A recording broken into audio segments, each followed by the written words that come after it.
Good morning students, कैसे हैं आप सभी। स्वागत है आपका एक बार फिर से हमारे YouTube channel T methods academy. काफ़ी दिनों के बाद में एक बार फिर से हम अपना काम वापस स्टार्ट करते हैं। देखिए students,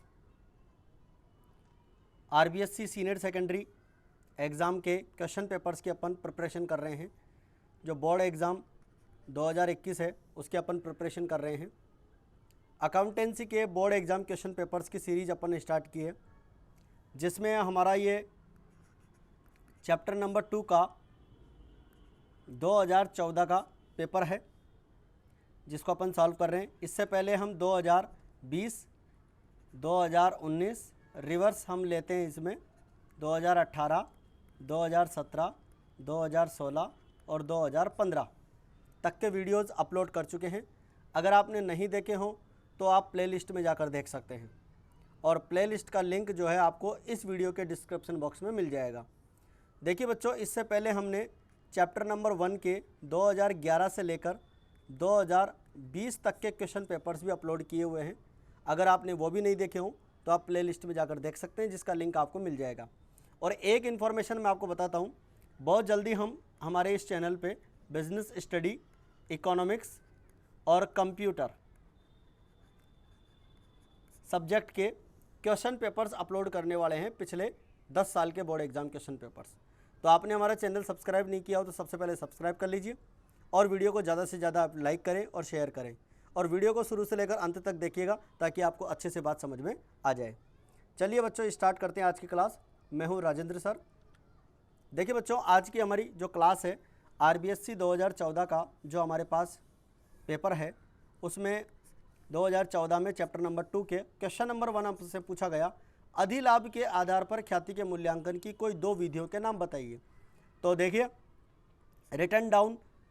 right down the names of any methods, 2 methods of valuation of goodwill on the basis of super profit. Super profit हम सब जानते हैं, average profit minus normal profit is equals to super profit. Average profit में से हम जो है normal profit को माइनस करते हैं तो हमारा सुपर प्रॉफिट आ जाता है। तो इसमें अपन को विधियों के नाम पूछे तो देखिए 2 विधियां हमारे पास में हैं। अधिलाभ के आधार पर ख्याति के मूल्यांकन की 2 विधियां हैं। वर्षों की क्रय विधि, number of years purchase of super profit, और अधिलाभों की पूंजीकरण विधि, capitalisation method of super profit. आपसे एक क्वेश्चन मैं यहाँ पर पूछता हूँ, अधिलाभों की जो ख्याति मूल्यांकन की एक विधि का नाम और है, और वो विधि बहुत प्रचलित है, ठीक है। आप उस विधि का नाम बताइएगा, ठीक है। उस विधि की पहचान मैं आपको बता देता हूँ। उसमें जो है 1 रुपये का वर्तमान मूल्य लिया जाता है, ठीक है। उस विधि का नाम क्या है वो मुझे कमेंट बॉक्स में बताइएगा। देखते हैं किसका जवाब सबसे पहले आता है। चलिए बढ़ते आगे। दूसरा प्रश्न इस चैप्टर का अपन से पूछा गया 2014 के पेपर में। ए और बी 3:2 में साझेदार हैं लाभ बांटते हुए। उन्होंने स को 1/5 भाग के लिए साझेदार बनाया है, और स अपना हिस्सा पुराने साझेदारों से बराबर बराबर प्राप्त करेगा, ठीक है। यानी कि नया साझेदार अपना हिस्सा ओल्ड पार्टनर से इक्वल रेशो में डिस्ट्रीब्यूट करेगा, रिसीव करेगा। तो पार्टनर्स का न्यू प्रॉफिट शेयरिंग रेशो अपने को कैलकुलेट करना है। 1 नंबर का प्रश्न बच्चों ये अपन से पूछा गया था। देखते हैं इसका आंसर क्या होता है। तो देखिए, ए एंड बी का ओल्ड प्रॉफिट शेयरिंग रेशो 3:2 दिया हुआ है। सी शेयर, सी का हिस्सा 1/5 दिया हुआ है, which he will receive from A and B in the equal ratio में डिस्ट्रीब्यूट करेगा। तो अपन कह सकते हैं कि ए विल सेक्रीफाई, ए त्याग करेगा 1/5 का आधा यानी 1/10, और यहाँ पर जो है बी त्याग करेगा, यहाँ पर बी का नाम आएगा, बी विल सेक्रीफाई, तो बी त्याग करेगा 1/5 का आधा यानी कि 1/10। तो यहाँ सेक्रीफाई की इन्फॉर्मेशन हमारे पास कंप्लीट है। तो new ratio is equals to old share minus sacrifice share. तो ओल्ड शेयर 3/5 यानी 3/5 में से 1/10 घटाते हैं तो 5/10 आ जाता है। 2/5 में से 1/10 घटाएंगे तो 3/10 आ जाता है। और यहाँ पर सी का जो शेयर है वो 1/5 है, और इसका डिनोमिनेटर यानी हर जो है 10 है, और इसका भी 10 है। अपने को इसका यहाँ पर 5 दे रखा है, तो 2 से मल्टीप्लाई करते हुए अपन 2 जो है ऊपर और नीचे दोनों जगह रखेंगे तो 2/10 हो जाएगा। इस प्रकार से हमारा न्यू रेशो हो जाता है बच्चों 5, 3 और 2। तो ये था हमारा दूसरा क्वेश्चन इस बोर्ड के एग्जाम क्वेश्चन पेपर का। आई थिंक आपको यहाँ तक की बात समझ में आ गई होगी। चलिए बढ़ते हैं अगले क्वेश्चन की तरफ। क्वेश्चन नंबर 3 हमारे पास में है, x तथा y एक फर्म में 2:1 में साझेदार हैं। x और y की कैपिटल दे रखी है बच्चों 60,000 और 30,000। z को 1/4 हिस्से के लिए उन्होंने एडमिट किया है, प्रवेश दिया है, और z की पूंजी 35,000 रुपये है। जो z की कैपिटल है वो 35,000 है। अपन से यहाँ पर गुप्त ख्याति का वैल्यू पूछी गई है, सीक्रेट गुडविल, हिडन गुडविल। ठीक है, तो चलिए स्टार्ट करते हैं। तो वैल्यूएशन ऑफ सीक्रेट गुडविल या हिडन गुडविल, तो जेड्स की कैपिटल, जेड की जो कैपिटल है न्यू पार्टनर की कैपिटल, उसको अपन बेस बनाते हैं, आधार बनाते हैं। तो जेड्स कैपिटल 35,000 फॉर 1/4 शेयर। ठीक है, देन फर्म से total goodwill will be, firm की टोटल कैपिटल, सॉरी यहाँ पर जो है गुडविल की जगह आएगा कैपिटल। फर्म की टोटल कैपिटल हो जाएगी 1,40,000 रुपये। 35 को 4/1 करेंगे तो यहाँ पर 1,40,000 आ जाएगा। एडजस्टेड कैपिटल, एक्स और वाई की कैपिटल अपन को क्वेश्चन में दी हुई है 90,000 रुपीज़। और फर्म की गुडविल निकालने के लिए क्या करते हैं बच्चों, फर्म की टोटल कैपिटल लेते हैं और टोटल कैपिटल अपन ने 140 निकाला है, minus adjusted capital of X and Y, that is 140 minus 90,000, and जेड्स की कैपिटल है 35,000। ठीक है, तो यहाँ पर जो है फर्म की टोटल गुडविल आ जाती है 15,000। फर्म की गुडविल हो गई 15,000 रुपये। आपसे मैं यहाँ पर एक क्वेश्चन पूछ रहा हूँ, आप मुझे जेड की ख्याति बताइए निकाल के, जेड की ख्याति कितनी होगी। ठीक है, क्वेश्चन पेपर आपने अच्छे से पढ़ लिया है। 15,000 रुपये फर्म की गुडविल आई है और अपने को जेड की ख्याति निकालनी है, और जेड की ख्याति आप जो है कमेंट बॉक्स में निकाल कर मुझे बताएंगे। तो ये था हमारा तीसरा क्वेश्चन 2014 के पेपर का। बढ़ते हैं अगले क्वेश्चन की तरफ। चौथा क्वेश्चन अपने को दे रखा है, सीता और गीता 3:2 में लाभ हानि बांटते हुए साझेदार हैं और एक फर्म में पार्टनर है। मीता को उन्होंने साझेदारी में शामिल किया है, जो लाभों को 1/5 हिस्से के लिए 20,000 की गुडविल लेकर आती है, और पहले से कोई गुडविल अकाउंट हमारे पास है नहीं। देखिए कितना सिंपल सा क्वेश्चन है, 2 नंबर का पूछा गया है, केवल जर्नल एंट्री अपन से पूछी गई है। तो चलिए करते हैं इस क्वेश्चन को। तो देखिए सबसे पहले गुडविल को लाने की entry, goodwill cash account debit to goodwill account, 20,000 रुपये की गुडविल यहाँ पर लेकर आए हैं। और गुडविल को बांटने की entry, goodwill account debit to Sita and Gita capital account, 12,000 और 8,000। देखिए बच्चों इस क्वेश्चन के अंदर अपने को पुराना अनुपात 3:2 दे रखा था। ठीक है, और क्वेश्चन में न्यू शेयर अपने को दे नहीं रखा, यानी कि पार्टनर्स का न्यू शेयर अपने को दे नहीं रखा है। ठीक है, मैंने यहाँ पर नोट में डाल रखा है, in this question new profit sharing ratio is not given, then old profit sharing ratio will assume as sacrifice ratio. यानी कि ओल्ड प्रॉफिट शेयरिंग रेशो को ही हम सेक्रीफाई रेशो मान लेंगे, यानी इस 20,000 की गुडविल को हम 3:2 में डिवाइड कर देंगे, 12,000 और 8,000। तो ये था हमारा क्वेश्चन नंबर 4। आई थिंक आपको यहाँ तक की बात अच्छे से समझ में आ गई होगी। चलिए बढ़ते हैं बच्चों अगले क्वेश्चन की तरफ। यह है हमारे पास में, Suraj and Chanda are partners sharing profits and losses in the ratio of 2:1। There balance sheet as on 31 March 2013 is as follows. ठीक है, क्रेडिटर्स अपने को दे रखे हैं, जनरल रिजर्व अपने को दे रखा है, और कैपिटल पार्टनर्स की यहाँ पर दे रखी है, कैश बैलेंस दे रखा है, बैंक बैलेंस अपने को दे रखा है। सन्ड्री डेप्टर्स प्रोविज़न अपने को दे रखे हैं 24,000 के, स्टॉक मशीन फर्नीचर गुडविल 36,100,000। ठीक है, गुडविल को पार्टनर्स में ओल्ड रेशो में डिस्ट्रीब्यूट करते हैं। चलिए आगे देखते हैं क्या बोल रहा है क्वेश्चन में। 1 अप्रैल 2013 को तारा को 1/3 हिस्से के लिए उन्होंने प्रवेश दिया है, और वह अपने हिस्से की ख्याति के लिए व्यापार में नकद भुगतान करती है और इतनी पर्याप्त पूंजी लाती है जिससे उसे नई फर्म की कुल पूंजी का 1/3 मिल जाए। यानी अपने को यहाँ पर न्यू पार्टनर यानी तारा की कैपिटल भी निकालनी है और उसकी गुडविल भी निकालनी है।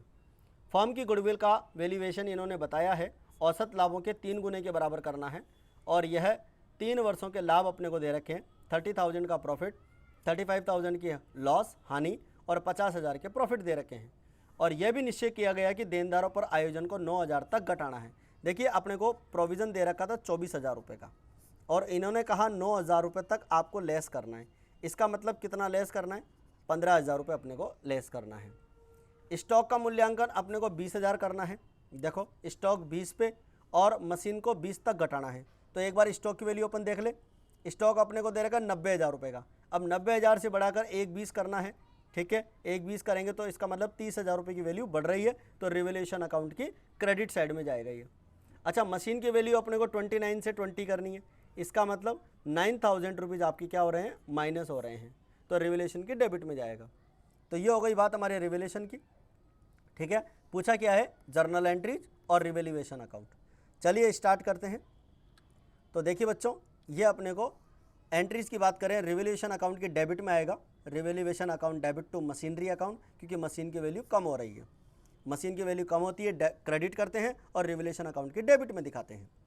प्रोविज़न 15,000 रुपये से हमारा कम हो रहा है और स्टॉक की वैल्यू 30,000 बढ़ रही है, तो ये दोनों ही चीज़ें रिवैल्यूएशन की सीआर में आएंगी, ठीक है। तो रिवैल्यूएशन अकाउंट के क्रेडिट में आएगा, तो एंट्री बन जाएगी provision for bad debts account debit, stock account debit to revaluation account, 45,000 रुपये। और अब आप देखिए 45,000 से आपने रिवैल्यूएशन अकाउंट क्रेडिट किया है और 9,000 से आपने डेबिट किया है, तो 45,000 से 9,000 अगर अपन माइनस करते हैं तो 36,000 रुपये का हमारा क्या आता है, प्रॉफिट आता है। और इस प्रॉफिट को डिस्ट्रीब्यूट करने की एंट्री हो जाएगी रिवैल्यूएशन अकाउंट या टू सूरज कैपिटल और चंदा कैपिटल अकाउंट। तो आई थिंक आपको ये तीनों एंट्रीज अच्छे समझ में आ गई होगी। कोई बात अगर समझ में नहीं आई तो आप मुझे कमेंट बॉक्स में ज़रूर बताइएगा। चलिए बच्चों, बढ़ते हैं अगले क्वेश्चन की तरफ। अगला क्वेश्चन है हमारे पास में जनरल रिजर्व, ठीक है। जनरल रिजर्व 30,000 रुपये का अपने को दे रखा है, सूरज कैपिटल और चंदा कैपिटल दोनों की कैपिटल अपने को क्वेश्चन में दे रखी है, ठीक है। इसके बाद में बात करते हैं जनरल रिजर्व बैलेंस शीट में 30,000 रुपये का है और ओल्ड रेशो अपने को 2:1 दे रखा है, इसमें डिस्ट्रीब्यूट कर देंगे। ओल्ड गुडविल आपको P&L बैलेंस शीट की असेट साइड में दी हुई थी, ठीक है, इसको अपन 2:1 में डिवाइड कर देंगे, गुडविल क्लोज कर देंगे। अब ये एंट्री देखिए, cash account debit to Tara capital account, Tara की जो भी कैपिटल निकलेगी वो भी अपन देख लेंगे, 1,12,500 उसकी कैपिटल आएगी और 15,000 उसकी गुडविल होगी, ठीक है। दोनों ही अमाउंट अभी आके चलकर अपन कैलकुलेट करेंगे। और ये जो गुडविल रहेगी 15,000 रुपये की, इस गुडविल को हम sacrifice ratio, old profit sharing ratio को हम सेक्रीफाई रेशो मान लेंगे, तो 2:1 में इसको डिवाइड कर देंगे। तो goodwill account debit to Suraj capital और चंदा कैपिटल अकाउंट, यानी ये पार्टनर्स की गुडविल को बांटने की एंट्री हो जाती है। इसके बाद में बात करें बच्चों वर्किंग नोट की, तो देखिए वर्किंग नोट में रिवैल्यूएशन अकाउंट अपने को बनाना चाहिए, ठीक है। अच्छा, रिवैल्यूएशन अकाउंट वर्किंग नोट में नहीं बनेगा, ये तो अपन से पूछा ही है, ठीक है, तो ये तो अपने को पहले ही बनाना है। तो मशीनरी अकाउंट 9,000 वैल्यू कम हो रही है, प्रोविज़न की वैल्यू भी कम हो रही है, क्रेडिट में आएगा। प्रोविज़न यानी लाइबिलिटी कम होती है तो क्रेडिट में दिखाते हैं। कॉन्सेप्ट आपको बहुत अच्छे से पता है, असेट्स की वैल्यू बढ़ती है और लाइबिलिटीज़ की वैल्यू कम होती है तो अपने को प्रॉफिट होता है, और इस प्रॉफिट को हम क्रेडिट साइड में रिकॉर्ड करते हैं। और अगर मान लीजिए असेट्स की वैल्यू कम होती है और लाइबिलिटीज़ की वैल्यू अगर बढ़ती है तो ऐसी कंडीशन में अपने को लॉस होता है और लॉस को अपन डेबिट साइड में रिकॉर्ड करते हैं, ठीक है बच्चों। तो चलिए, स्टॉक की वैल्यू बढ़ रही है 30,000, क्रेडिट में आ जाएगा। प्रोविज़न की वैल्यू हमारी घट रही है, ये भी क्रेडिट साइड में आ जाएगा। मशीनरी का वैल्यू अपने को डिक्रीज हो रहा है, ये अपन ने डेबिट में दिखा दिया। 36,000 का प्रॉफिट हुआ और ये प्रॉफिट अपन ने डिस्ट्रीब्यूट कर दिया है। आई थिंक रिवैल्यूएशन की बात आपको अच्छे समझ में आ गई होगी। चलिए बढ़ते हैं अगले क्वेश्चन की तरफ। अगले क्वेश्चन में अपन बात करते हैं पार्टनर्स कैपिटल अकाउंट की बात कर रहे हैं। पार्टनर्स कैपिटल अकाउंट अपन बना सकते हैं। कैपिटल का एडजस्टमेंट करने के लिए अपने को यहाँ पर जो है ये बनाना पड़ेगा।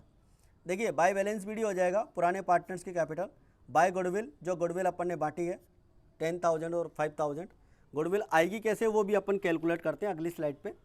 जनरल रिजर्व अपने को दे रखा था वो अपन यहाँ पर दिखा देंगे और रिवैल्यूएशन अकाउंट का प्रॉफिट यहाँ पर डिस्ट्रीब्यूट कर देंगे। न्यू पार्टनर की कैपिटल अभी निकालेंगे अपन, कैसे आएगी वो अपन देखते हैं अभी। तो ये बाय कैश में न्यू पार्टनर की कैपिटल दिखाएंगे और ओल्ड गुडविल को जो डिस्ट्रीब्यूट किया है वो डेबिट में आ जाएगा। इधर से 174 में से 24 माइनस करेंगे, 150 का बैलेंस आ जाएगा बच्चों। 87 इधर से है और 12 माइनस करेंगे 75 आ जाएगा। इधर जो है यहाँ पर हमारे पास में 1,12,500 आएगा, ये मिस प्रिंट है, ठीक है। तो 1,12,500 का इसका बैलेंस हो जाएगा। चलिए अब वर्किंग नोट की बात कर लेते हैं। वर्किंग नोट में हमारे पास में वैल्यूएशन ऑफ फर्म्स गुडविल अपने को दे रखी है। देखिए, वैल्यूएशन ऑफ फर्म्स गुडविल, तो एवरेज प्रॉफिट सबसे पहले अपने को निकालना है। तो एवरेज प्रॉफिट अगर निकालते हैं 45,000 होता है और 15 का इसमें अपन 3 का डिवाइड करते हैं, 15,000 हमारा एवरेज प्रॉफिट आता है। और एवरेज प्रॉफिट को 3 से मल्टीप्लाई करना है, क्योंकि क्वेश्चन में लिखा हुआ है 3 वर्षों के क्रय के आधार पर 3 ईयर्स परचेज, तो 3 से अपन मल्टीप्लाई करेंगे तो ये हमारा गुडविल हो जाएगा 45,000। तारा की गुडविल यहाँ पर हो जाती है 45 मल्टीप्लाई बाय 1/3, 15,000 रुपये की गुडविल हो जाती है। नया प्रॉफिट शेयरिंग रेशो दे नहीं रखा है तो ओल्ड प्रॉफिट शेयरिंग रेशो को ही सेक्रीफाई रेशो मान लेंगे। ये हमारी यहाँ पर बात कंप्लीट होती है। अब बात करते हैं कैपिटल के एडजस्टमेंट की, यानी कि अपन कैपिटल निकाल लेते हैं। देखो एडजस्टेड कैपिटल अपन ने यहाँ निकाली थी। बैलेंस सीडी में अगर सूरज की कैपिटल और चंदा की कैपिटल देखें 150 और 75 है, ठीक है। इसी को आगे लेकर चलते हैं। देखिए adjusted capital of Suraj and Chanda is 150 and 75, that is 225 for 2/3। 2/3 कैसे होगा? मान लीजिए 1 प्रॉफिट शेयर में से 1/3 अगर अपन न्यू पार्टनर को दे देते हैं तो पुराने पार्टनर के लिए कितना बचा? 2/3। तो यहाँ पर 2/3 के लिए कैपिटल हो जाएगी 2,25,000। फर्म की गुडविल में से कैपिटल में से तारा की कैपिटल निकालनी है तो 225 में 3/2 करेंगे। देखो 2/3 था ना, 2/3 था। अगर इसका उल्टा करते हैं 3/2 तो फर्म की कैपिटल आ जाएगी, टोटल कैपिटल आ जाएगी, और उसमें 1/3 करेंगे तो न्यू पार्टनर की कैपिटल आ जाएगी 1,12,500 रुपये। इस प्रकार से हम देखते हैं पार्टनर की गुडविल 1,12,500 रुपये आ गई है। तो ये था हमारा पार्टनर्स कैपिटल अकाउंट से रिलेटेड तारा की कैपिटल निकालने की बात। तो बच्चों इसी के साथ हमारा जो है 2014 में 14 में आया हुआ क्वेश्चन पेपर कंप्लीट हो जाता है, ठीक है। आप इनको वीडियोस को अच्छे से देखें, ज़्यादा से ज़्यादा देखें, लाइक ज़रूर करें, शेयर ज़रूर करें, ठीक है। वीडियो आपको कैसी लगी ज़रूर बताइएगा, और बहुत ही जल्दी अगले वीडियो में अपन मिलते हैं। तब तक के लिए अपन अच्छा एक बात और देखिए, एक लास्ट बात मैं आपको बताना भूल गया। अपने एक सीरीज और चला रखी है अकाउंटिंग इक्वेशन के नाम से, अकाउंटिंग MCQ के नाम से, सॉरी अकाउंटिंग MCQ के नाम से हमने अब तक 5 वीडियो अपलोड कर दिए हैं। आप उनको भी ज़रूर देखिएगा, ठीक है। 1 से लेके 4 तक की जो वीडियो हैं वो क्लास 11th के सिलेबस के अकॉर्डिंग है, और अब आगे जो वीडियो नंबर 5 से जो भी आगे वीडियो आएंगे मैं आपको बता दूंगा कहाँ तक के हैं, वो सारे 12th से रिलेटेड हैं। तो आप इन वीडियोज़ को ज़रूर देखें ताकि 12th का भी आपके कुछ क्वेश्चंस यहाँ पर रिवाइज हो जाएंगे, ठीक है बच्चों। तो काफ़ी आज की वीडियो, मिलते हैं अगले वीडियो में, तब तक के लिए जय हिंद, जय भारत।